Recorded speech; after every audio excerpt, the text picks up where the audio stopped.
Hello everyone, welcome to Learn Lifeology.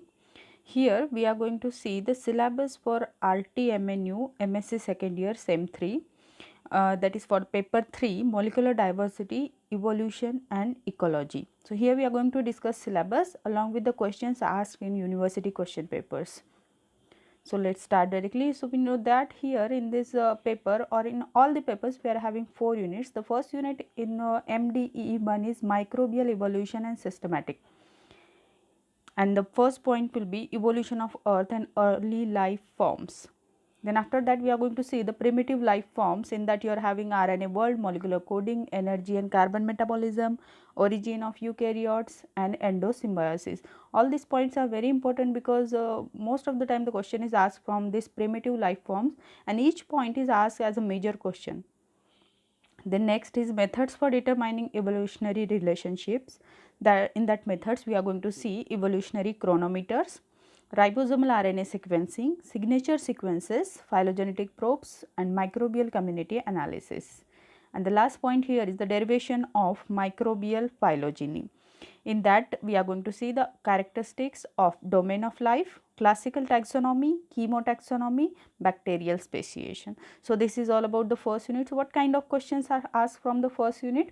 Uh, that is first point, evolution of earth and early life forms. Generally the question is not asked from this you can say this segment, but sometime if question is asked, it can be like this: write an account of evolution of earth and early life forms. So here you have to write starting from the origin of earth, there is a big bang, till the early life forms and how we detected the early life forms and all that.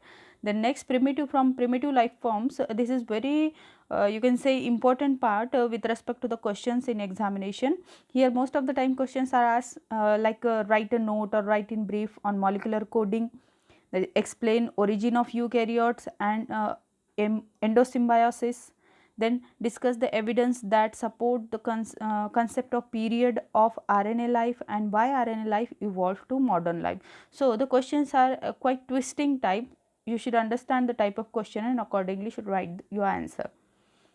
The next, from methods, describe various methods. Now here there can be a major question asking you to describe various methods for determining evolutionary relationship, or any method. It can be asked individually, like write a note on evolutionary chronometers or ribosomal RNA sequencing or signature sequence or phylogenetic probe. So you have to prepare your notes accordingly for every method.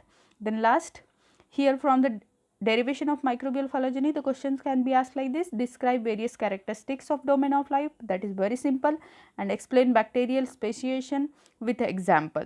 Now the question from the last segment is quite easy. Now all these questions are from the major question part. Now number of minor question can be asked, sub questions can be there, like write a note on chemotaxonomy, write a note on classical taxonomy, just for 2 marks or 4 marks likewise. The next unit is unit 2, that is microbial diversity archaea. So here our paper's name is itself microbial diversity, and we are going to see all the diverse form of microorganisms. So in second unit we are going to talk about the archaea, different archaea, what are the different phyla, then general metabolism and autotrophy in archaea. Then phylum Euryarchaeota, the very first phylum in archaea, that is Euryarchaeota. In Euryarchaeota we are going to see halophilic archaea, methanogens and thermoplasma. The next phylum is phylum Crenarchaeota. They are the energy metabolism, then thermoproteales, sulfolobales and desulfolobales. Now here just names are given, but each name, or you can say each term, is very explanatory in itself.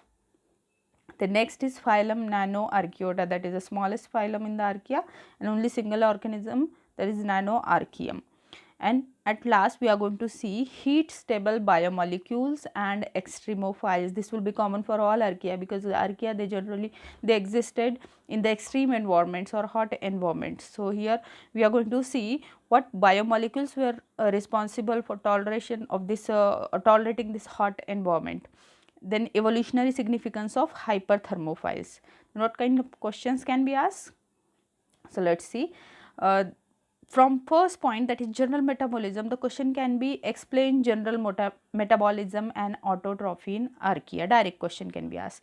Then from phylum Euryarchaeota, and here what happens, the question can directly ask from a term or a process that organism is carrying out. Likewise, the question can be asked, describe general characteristic of halophilic archaea, methanogens, thermoplasma. Now here all three are given. This can be asked individually, like describe general characteristic of archaea only. Then it can be for methanogens or it can be for thermoplasma. Then from crane archaeota, again write a note on energy metabolism in sulfolobials. Write in detail about sulfolobials and desulfolobials. Okay. Then next from nanoarchaeum. Now it is very you can say small phylum having single organism. The only notes write a note can be asked. Then at last from the heat stable biomolecules, this last point is very important with respect to the examination of your MSc, because most of the time the question is asked from this heat stable biomolecules. Describe heat stable biomolecules. Now it can be for a 16 marks, and that you can say it can be asked as a major question. Then write a note on evolutionary significance of hyperthermophiles. So that was all about unit 2. Next unit is microbial diversity bacteria. So in unit 2 we have seen in detail about the archaea, and unit 3 is about bacteria. So for bacteria we are having a phylum Proteobacteria. There we are going to see free living nitrogen fixing bacteria, purple phototrophic bacteria, then nitrifying bacteria, sulfur and iron oxidizing bacteria, sulfate and sulfur reducing bacteria. The next is phylum Prochlorophytes and cyanobacteria.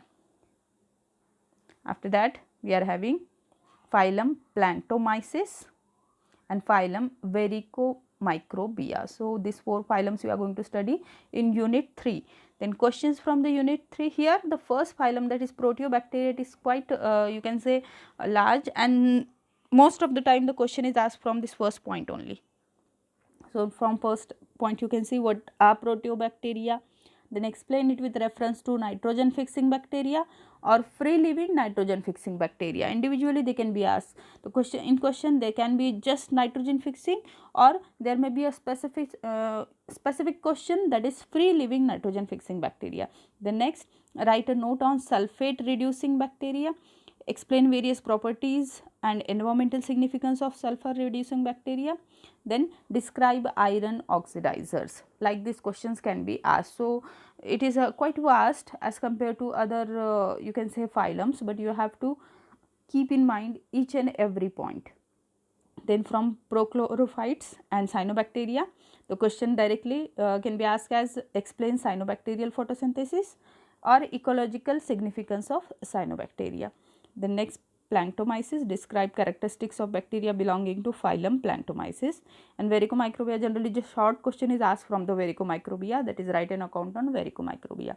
And the last unit is microbial diversity.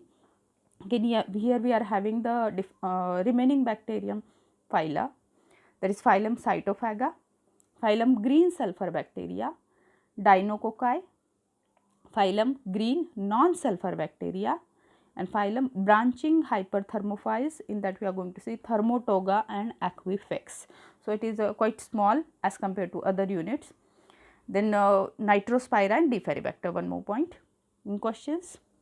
Again here we are having all small phylums and directly the names are given. So question can be directly write a note on or describe or explain, and any name can be given like Cytophaga, green sulfur bacteria, or you can say Dinococci, like describe general characters of Dinococci.